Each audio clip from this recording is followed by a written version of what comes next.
but there's like a really obvious, like, you know you are poor. There's one thing that happens.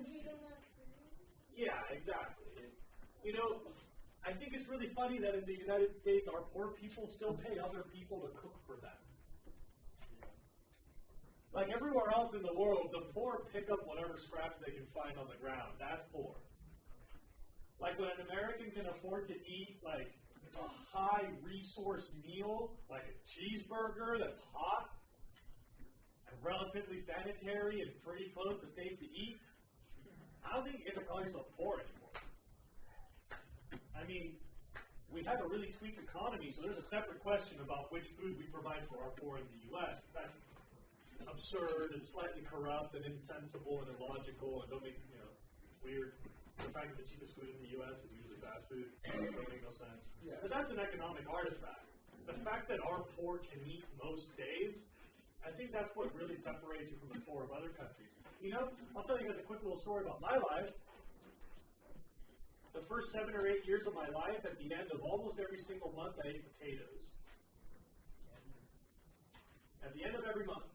Because in Argentina, we had a really big problem with inflation. The economy was so bad that nobody trusted the money. Essentially, the problem is, if I'm like, hey, I'll give you $10 for that pencil, you go, hey, my pencil's pretty cool, I just don't really need that money because that's probably going to be toilet paper tomorrow. So I'm like, all right, what about if I give you $15? Prices go up because people don't have faith in the currency, inflation. In Argentina, my father would get a paycheck, and that day, he'd go to the bank, take out cash, go to the store, and buy all the food that we would need for that month. Then he'd come home and put all the food on the table and go, okay guys, food for the month. So the only food that lasted for the month. So by the end of the month, the only stuff that lasts is like canned sauce, dry pasta, or potatoes. In Argentina, it's like really common, like there's jokes and tango songs about having like potato gnocchi. You guys know what gnocchi is? Like gnocchi or like mashed potatoes or French fries on like the end of the month because it's like the only food that could still survive the bottom of the pantry after 4 weeks of storage. Like the fact that in the U.S. people don't understand food insecurity, like I'm guessing most of you don't have to ration your meals. Like you don't decide you're going to leave something in the refrigerator so you can eat it for dinner because otherwise you're not going to have a dinner. Like you're not poor and you don't know poor until you've been like actually hungry, I think. Anyway. I think you know poor. You know the third world. So let's do this transition. We've done a lot of this before. We've talked about the death rate, birth rate. I think I've already mentioned death rate goes down first. Then you got to bring down birth rate, which is more difficult. I've also mentioned that this is an easy one to fix. Death rate is a practical issue. That's just practical.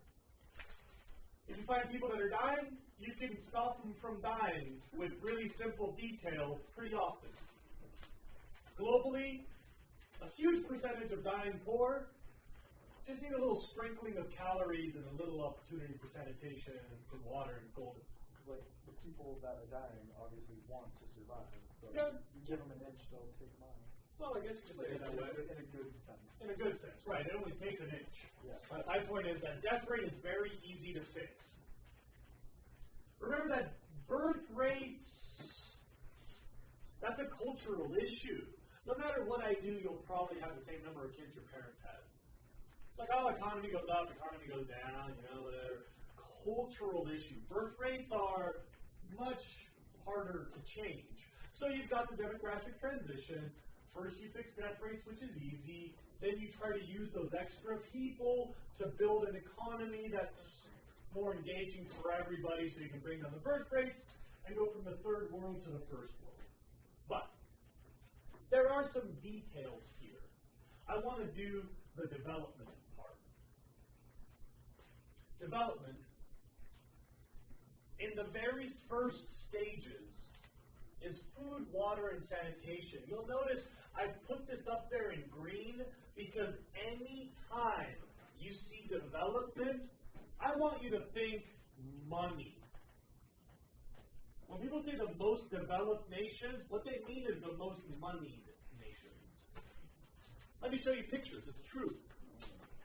Watch. These are the main measures of human development, of whether a nation is happy. And technically, there's a lot more. There are many details. This is like cliff notes of cliff notes. But you'll see woman employment, GDP or GNP, average income per capita, how many people get higher education, how much education is available to children, standard of water pipes, access to water, electricity per person, computers per person, telephones per person, televisions per person, healthcare, death rate versus birth rate, life expectancy, doctors, calories, economic activity, crime, stability in politics. These are the main markers of development.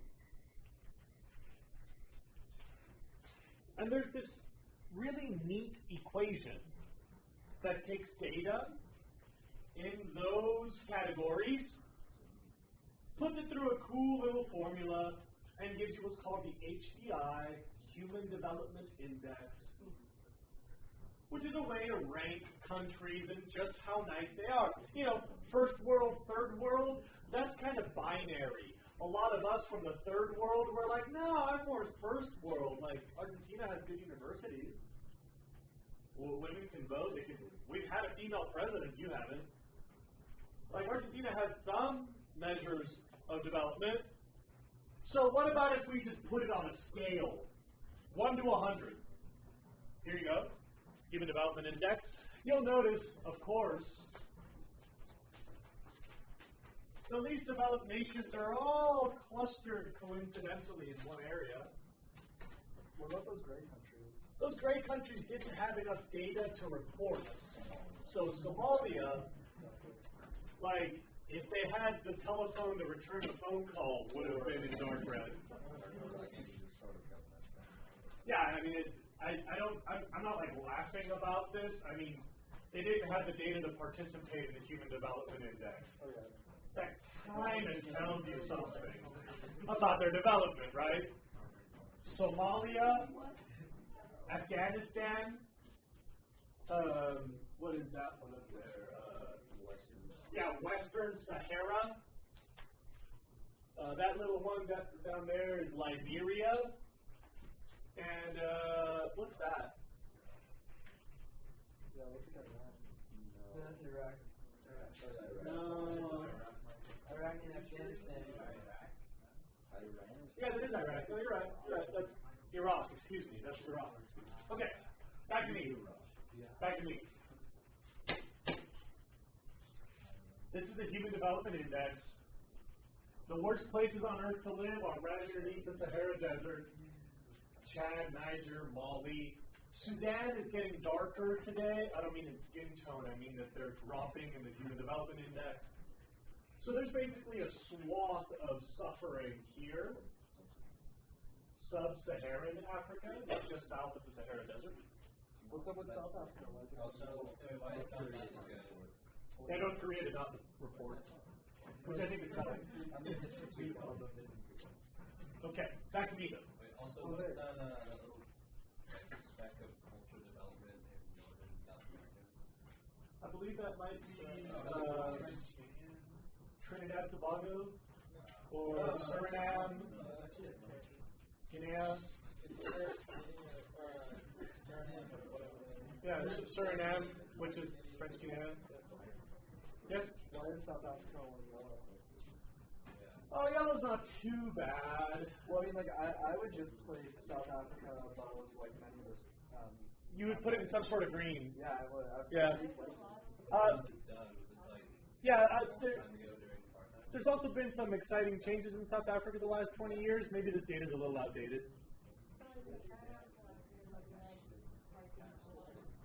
Yeah. Right. These are artifacts of apartheid. There was like a little functioning country of white people in the middle of a much bigger country that's mostly black people.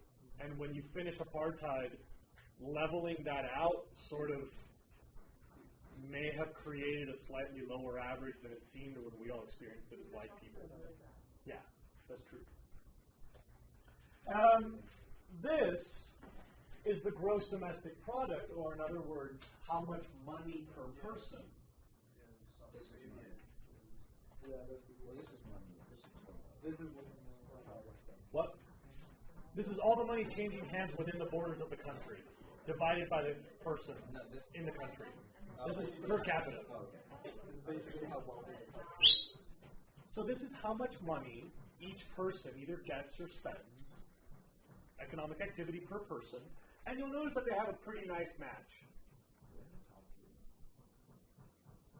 Okay?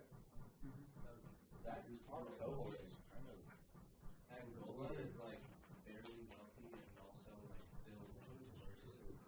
Yeah, so the really interesting one is the ones that have relatively higher GDP per capita but still have low development. So that's And you have to really wonder what's happening there. So those could be countries early in development, they could be very corrupt countries, or they could be countries that have very low population densities. So nationally, it looks like a lot of money per capita, even though there's just a lot of people there. Okay, back to me. Remember, food, water, sanitation, death rate will go down.